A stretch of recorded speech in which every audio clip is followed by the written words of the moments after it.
So diri na putang dapita guys sa mga bulad. Tanawan ninyo ang mga bulad guys. Sus ko Lord, barato ra gyud ang ilang presyo guys. So lahi-lahi nga mga klase-klaseng mga kuan guys, mga bulad. So lahi-lahi pud nila ang presyo.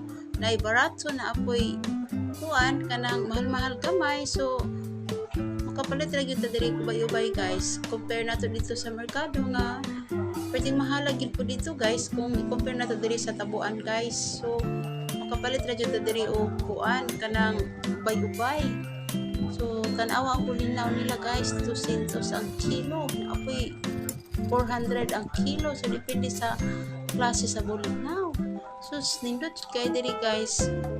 Kay medyo kuan ra pod makatipid-tipid ta gamay. So di ba guys? So